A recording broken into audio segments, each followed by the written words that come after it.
Hoy nos toca hablar un poquito primero sobre el PRTR. Acuérdense que la clase pasada hablamos sobre montoneros. Bueno, el PRT tiene un origen distinto, está más asociado a una idea cercana a la izquierda marxista.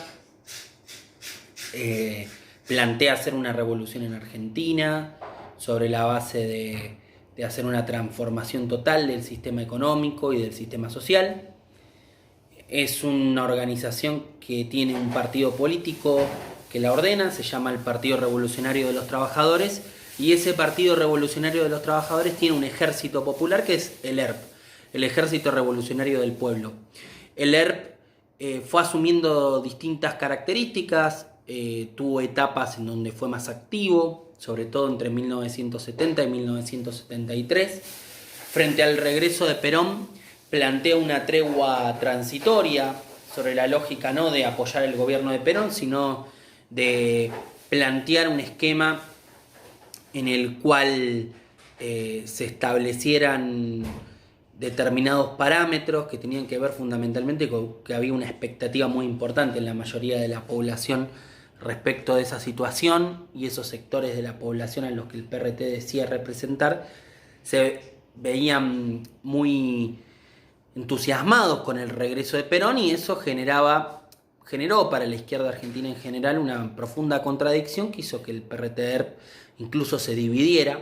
De hecho, en 1973 aparece una fracción dentro del PRT que se llamó ERP 22 de agosto. 22 de agosto por una fecha muy significativa, que fue el 22 de agosto de 1972, cuando un grupo de guerrilleros de todas las organizaciones fueron masacrados en la cárcel Almirante Sar de Trelew, en una situación en la cual pudieron escaparse todos los líderes de las organizaciones, y muchos militantes de las mismas fueron asesinados por la policía. En total 23 personas. En este proceso es importante entender que el PRT, digamos, también tenía una estrategia dual en términos de combate. A diferencia de Montoneros, que era solo una guerrilla urbana, el PRT tenía una definición política de plantear una táctica de lucha armada envolvente. Eso quiere decir que tenía una estrategia urbana, pero también tenía una estrategia rural. Por eso tenía lo que se conocía como una compañía de monte. La compañía de monte fue la primer experiencia exitosa por un par de años que hizo una guerrilla rural en Argentina, hasta el punto que tenía cierta ascendencia, sobre todo en el monte tucumano y en el monte salteño. Frente a esta situación se da una particularidad no menor que tiene que ver con una cuestión central, que es la de el declive del PRT.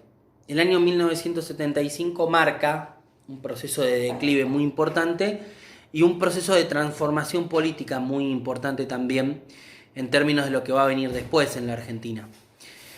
En principio, ordenémonos cronológicamente, ¿no? Bueno, esa diferenciación entre el Montoneros y el PRT más o menos la tenemos clara. Vamos a los sucesos que nos llevan al año 1976. Me parece que hay tres hechos clave, lo vamos a analizar así. 1 de mayo de 1974, discurso por el Día del Trabajo. Perón echa a los montoneros de la plaza, les dice imberbes, les dice que no pertenecen al movimiento, y Montonero se va de la Plaza de Mayo. Y también, en definitiva, es su credencial de expulsión del peronismo, y pasa a la clandestinidad. En el momento que Montoneros pasa a la clandestinidad, el PRT ya operaba desde la clandestinidad.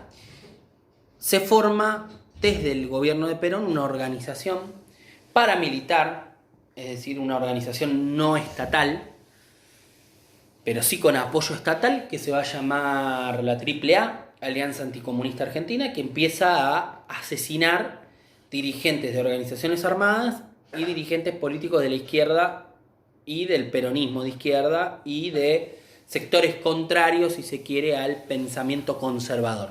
inclusive algunos dirigentes radicales como Mario Anaya, que había sido un abogado radical muy importante. En ese contexto, hacia el año 1975, y ya una vez muerto Perón, el gobierno de Isabel Perón firma un decreto de aniquilamiento donde le permite al ejército intervenir en la política interior, y eso genera dos momentos claves que afectan al PRTER justamente. El primero es lo que se conoció como el Operativo Independencia, un ensayo de la avanzada que va a hacer después, en 1976, el ejército argentino, con un plan sistemático de desaparición de personas y al mismo tiempo también con un plan de aniquilamiento de los sectores de la guerrilla y de los militantes políticos, sindicales y sociales, y religiosos también.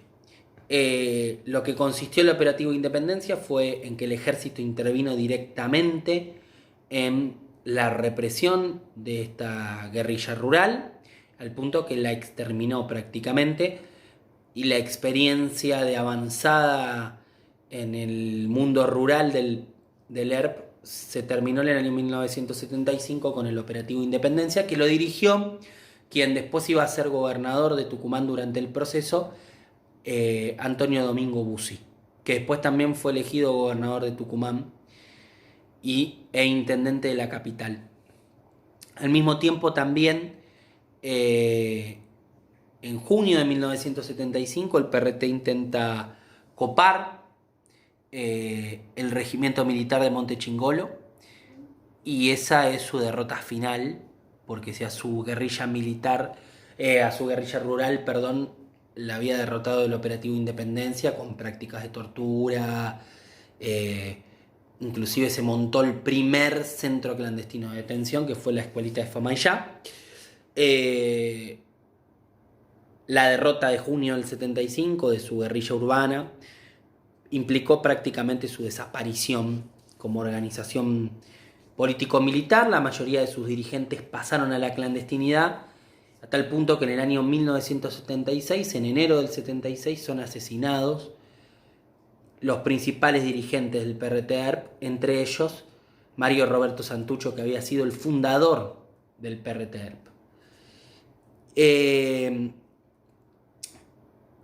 Ese hecho puntual marca una característica. Montoneros, al ser expulsado del peronismo como espacio y organización política y al pasar a la clandestinidad, deja desprotegidos a muchísimos de sus militantes, muchos de los cuales son asesinados por el ejército y por la AAA, esa organización paramilitar creada durante el gobierno de Perón, con el aval de Perón y dirigida y orquestada por un personaje bastante oscuro, que era el ministro de Bienestar Social del gobierno de Perón, López Rega, ¿sí?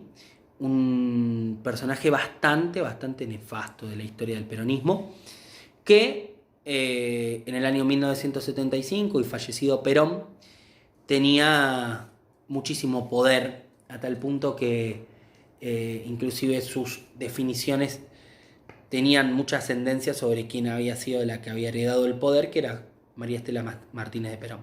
Con María Estela Martínez de Perón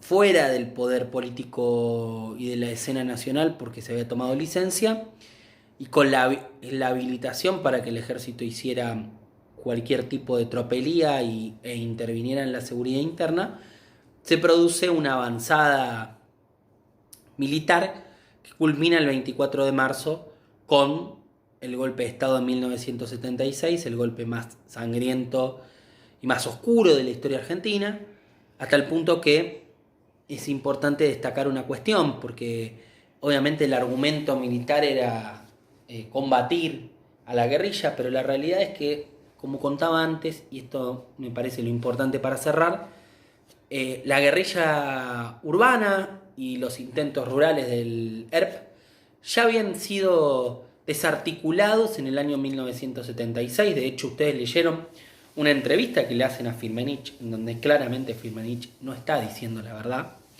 En esa entrevista él omite algo que es muy importante: la fuerza estratégica de la guerrilla argentina y de las organizaciones político-militares ya había sido destruida para el año 1976, antes del golpe militar.